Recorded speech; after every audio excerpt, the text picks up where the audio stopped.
데일리 브리핑. 네, 매주 월요일 아침 데일리 브리핑에서는 저희 워싱턴 한면택 특파원을 전화로 연결합니다. 안녕하십니까? 네, 안녕하십니까. 워싱턴입니다. 네, 러시아가 우크라이나를 무차별 공격할 태세를 보이고 있는 가운데 오늘 아침에 이 블룸버그 통신이 미국이 초기에는 유럽 동맹에 참여 없이 독자적으로 러시아산 원유 수입을 금지하는 조처를 검토하고 있다, 이렇게 보도를 하고 있습니다. 이게 어떤 카드가 네. 될까요? 네, 오일 엠바고로 흔히 불릴 수 있는데요. 네. 토니 블링컨 국무장관이 지금 유럽연합까지 논의하고 있다는 점을 공개적으로 천명을 했습니다. 네. 그런데 지금 말씀하신 블룸버그에게는 유럽연합의 그 파장이 한꺼번에 미치는 게 좀 더 역효과도 날 수 있기 때문에 아하. 그다음에 오일 엠바고로 하더라도 푸틴의 군사적인 움직임을 막을 것으로 보는 사람은 별로 없거든요. 아하. 그러다 보니까 이제 우선 미국이 러시아산 지금 오일을 많이 수입을 해오고 있습니다. 물론 그렇죠. 양은 하루에 60만 배럴을 지금 수입해오고 있는데요. 네. 미국 내에서 사용하는 것에 대해서는 상당히 10%도 안 되는 그런 작은 양인 것 같지만 그래도 상징적으로 러시아산 이 원유의 수입을 금지시켜야 한다라는 목소리가 지금 상당히 높아지고 있습니다. 네. 지금 행정부 내에서도 토니 블링컨 국무장관을 비롯해서 많은 이 강요들이 그런 얘기를 공개적으로 하고 있고요. 또 양당 의원들도 그런 민주당의 조맨신 상원의원, 공화당의 마르크 루비오 상원의원도 공개적으로 어떻게 이런 상황에서 러시아산 오일을 이제 수입해 오느냐, 미국부터 먼저 끊어라라고 네. 이제 강력히 압박을 하고 있기 때문에 조금이라도 조금 사태 변화가 있으면은 미국부터 러시아산 그 원유의 수입을 중단하는 그런 조치가 이제 내려질 가능성이 있고요. 단계별로 러시아가 지금 우크라이나 무차별 공격, 특히 그 민간인 피해가 눈덩이처럼 불어날 우려가 있기 때문에 거기에 맞춰서 아마도 전체 오일 엠바고로 확산이 될 것으로 예상이 되고 있습니다. 그 미국이 먼저 총대를 매겠지만은 나아가서는 이제 러시아가 하루에 전 세계 지구촌에 공급하고 있는 석유가 원유가 지금 하루 1,050만 배럴이거든요. 1,050만 배럴, 미국이 60만 배럴을 지금 수입해 오는 것인데 전체적으로는 미국과 사우디아라비아에 의해서 러시아가 세 번째입니다. 석유 생산에 대해서는 그만큼 그 상당한 그런 양을 지금 수출을 하고 있는데 이것은 석유 수출 대금은 곧바로 푸틴의 전비가 될 수 있는 거 아니겠습니까? 네. 이러다 보니까 오일 엠바고를 거의 사실상 꺼내줄 수밖에 없다라는 것을 그 바이든 행정부에서도 인식을 하고 있는 것으로 보입니다. 또 한 가지는 또 천연가스인데요. 유럽은 러시아로부터 천연가스 최소한 30% 이상, 많게는 40%를 러시아로부터 지금 들여오고 있기 때문에 이것도 지금 끊어야 된다라는 그런 움직임이 구체적으로 일고 있습니다. 천연가스는 미국이 역시 그 생산 1위국이고요. 러시아는 2위국입니다. 두 번째고 대부분의 유럽으로 40%나 수출하고 있는데 이 두 가지 오일 엠바고와 천연가스까지 러시아산 에너지원을 완전히 봉쇄하는 엠바고를 꺼내들 그런 태세를 보이고 있는 것이고요. 물론 그 러시아 푸틴의 군사작전이 어떻게 되고 또 우크라이나의 민간인 피해가 얼마나 되느냐에 따라서 그 시기가 좀 결정될 것으로 보이는데요.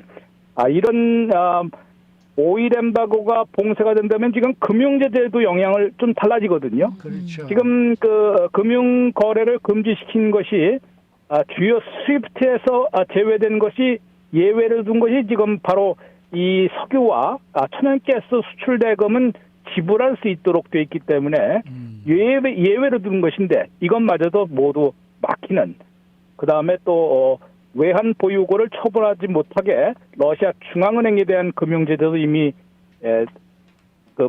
가동이 되고 있기 때문에 푸틴의 전비를 전비 중에서 쓸 수 있는 돈은 아마도 한 20%, 21%, 22% 정도 되는 것 같은데 외환 보유국의 22%가 금이라고 합니다. 네. 금은 처분할 수 있겠죠. 아무래도 네, 막기는 좀 어려우니까. 그거 외에는 상당히 그 자금줄을 전쟁 자금부터 지금 돈줄부터 막으려는 그런 조치가 이루어질 것으로 예상이 되고 있습니다. 그러면은 러시아산 원유 수입을 금지하는 오일 엠바고를 가동하고 또 천연가스의 수입도 금지하게 되고 이렇게 되면은 뭐 미국 서방 지구촌 경제에도 타격이 클 것 같고요. 게다가 요즘 뭐 가솔린 가격이 엄청나게 올라가고 있는데 이거에 대한 어떤 대비책이 있어야 되지 않겠습니까? 네, 그렇습니다. 이게 바로 이제 미국의 딜레마인데요. 예. 미국뿐만 아니라 이제 서방 세계의 딜레마겠죠. 자기 재발등 찍는 그런 결과를 감내를 해야 되기 때문에 또 국내 정치적 민주주의 사회에서 대통령이 그런 그 여론의 원성을 또 감내할 수 있느냐. 더구나 뭐 잘 아시는 대로 바이든 행정부 민주당 정권으로서는 11월 중간 선거가 있지 않습니까? 네. 네. 이것 때문에 상당히 좀 어떻게 보면 딜레마에 빠져서 부심하고 있는 모습입니다. 유가는 이미 이번 그 오일 엠바고가 나기 전에 벌써 주말 사이에 브렌트유는 한때 장중한 때 배럴당 139달러니까 140달러에 육박했다가 124달러에 마감이 됐거든요. 네. 오늘 또 텍사스산 그 서부 중진류 또 보면은 근거 120달러에 가까이 육박한 그런 모습을 보여주고 있는데 이 오일에 러시아산 오일이 전면 막힐 경우에는 그야말로 150달러, 200달러 이건 뭐 순식간에 넘어올 수도 있는 것이거든요. 네. 그러다 보니까 국제유가의 폭등은 곧바로 미국 내 휘발유 값의 급등으로 이어질 게 확실하기 때문에 상당히 그 오일 쇼크 유류 파동을 불러올 그런 위험이 높아지기 때문에 이제 미국으로서도 또 서방 국가들이 모두 주저하는 그런 고민, 딜레마에 빠져 있는 것으로 보입니다. 미국 내 휘발유 값은 뭐 캘리포니아가 가장 지금 앞서서 체감을 하고 있기 때문에 그렇죠. 네. 오늘 그 주 평균만 해도 5달러 34센트로 올라 있더군요. 네, 맞습니다. 유일하게 5달러대인데 전국 평균도 4달러를 넘었습니다. 네. 지금 4달러 065센트. 그다음에 한 30개 주는 캘리포니아 포함해서 30개 주는 4달러를 넘었고요. 제가 살고 있는 워싱턴 DC도 메릴랜드와 함께 또 버지니아는 이제 4달러 조금 못 미쳤는데 모두 이 동부 지역도 4달러를 넘는 그런 고유가 고통에 지금 시달리고 있는 그런 상황이기 때문에 여기에서 이제 오일 엠바고까지 부과될 경우에는 상당히 좀 어려워지는 거 아니냐 이런 그 지적이 나오고 있거든요. 네. 미국 바이든 행정부로서도 그것 때문에 지금 프레이밍을 러시아 군사작전에 따라서 민간인 피해에 꺼내들 수 있는 카드가 이제 오일 엠바고이긴 합니다만은 미리 그래도 대비책을 강구를 하지 않을 수밖에 없는 그런 상황입니다. 그래서 현재까지 움직임은 지난번 말씀드린 대로 미국 3천만 달러, 30개국 3천만 달러 등 6천만 배럴의 전략 비축류 방출은 최종 승인을 했습니다. 그 이제 방출을 할 수 있는 것이군요. 네. 이게 전략 비축류 방출은 뭐 그렇게 이 유가 안정에 유가를 끌어내리는데 장기적으로는 큰 효과는 없는 것으로 다 알려져 있는데요. 그만큼 이제 상당히 다른 대책과 같이 강구하는데 미국이 지금 한 2천만 하루 2천만 배럴 조금 안 되거든요. 생산량이 예. 소비량은 2천만 배럴 넘고 그래서 뭐 러시아산도 지금 60만 배럴을 수입해 오는 겁니다. 그런데 생산 능력을 이제 확실히 증산하는 2천만 배럴 훨씬 더 많이 아마도 증산하지 않을까. 또 사우디아라비아를 비롯한 오페크에서도 이 러시아산 오일을 대체할 수 있는 증산을 아마 독려하게 될 것으로 보이는데요. 네. 이례적으로 눈에 띈 곳이 바로 베네수엘라도 상당히 그 산유국 아니겠습니까? 그렇죠, 그렇죠. 베네수엘라의 국무부 지금 외교단이 급히 주말에 갔습니다. 그랬다 그러더라고요. 베네수엘라는 지금 경제 제재를 해갖고 석유 수출을 못하게 돼 있는데요. 네. 이것을 제재까지 해주면서 석유를 수출하도록 다시 이제 독려하는 그런 방법까지 지금 강구하고 있는 것으로 보입니다. 네. 그런데 지금 우크라이나의 젤렌스키 대통령이 지금 미국 연방의회에 이 뭐 전투기라든지 이 첨단 무기들을 좀 지원해달라 이런 요청을 하고 있는 모양인데 워싱턴이 고심을 하고 있다라는 이제 소식을 들었습니다. 지금 어떻습니까? 움직임이? 네. 무기가 미국 차원에서도 뭐 우크라이나에 이미 한 5억 달러치는 이제 지원이 되고 있고요. 네. 물론 그 지상군이나 그 직접적으로 우크라이나에 참정을 하지는 않고 있습니다만은 상당히 이것도 또 고민거리입니다. 지금 젤렌스키 우크라이나 대통령이 연방의회에 아주 그 한 200여 명에게 아마 그 서신을 보내서 읍소를 한 모양입니다. 가장 지금 시급하게 필요한 것이 러시아산 미그 29기 전투기를 좀 지원해달라.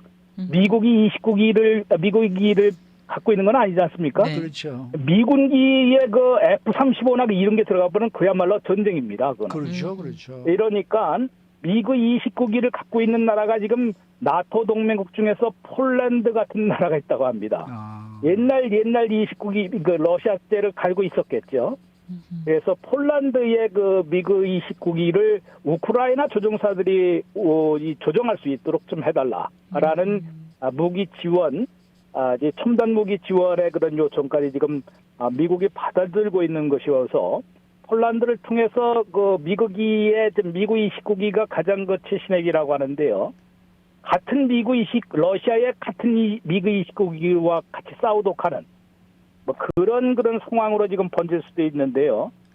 그렇게 되면 또 러시아가 오히려 더 반발해서 전면전으로 또 이렇게 이제 확전되지는 않을까라는 우려도 있고요. 그렇죠. 지금 현재 독일을 비롯해서 스팅어 미사일 같은 거로 헬기를 격추시키는 그런 무기 지원이 있었고 또 이제 탱크 킬러도 지원이 돼갖고 러시아군이 상당히 그 강력한 저항에 부딪힌 것이거든요. 네. 여기에 이제 한 가지 더 공중전에서 사용할 수 있는 미그 29기를 좀 지원하도록 미국이 좀 압력을 좀 넣어달라. 아마 폴란드도 그럴 가능성이 있다고 지금 시사를 하고 있는 것으로 보입니다만은 상당히 이 무기 지원, 더구나 이제 공군기까지 지원하게 되면은 어찌 보면 또 노플라이 존, 비행금지 구역까지 설정을 해야 되는데 그렇게 되면 나토가 우크라이나 상공을 비행금지까지 이제 하려면 또 이제 미군기를 비롯해서 그 유럽연합에서 나토 동맹국의 그 공군기가 발진을 해야 되지 않습니까? 네. 그러면은 완전히 세계 대전이 돼버리니까 여기까지 상당히 하겠습니다. 고심하고 있는 것으로 보입니다. 네. 네. 오늘 말씀 잘 들었습니다. 네, 고맙습니다. 지금까지 워싱턴 한면택 특파원이었습니다.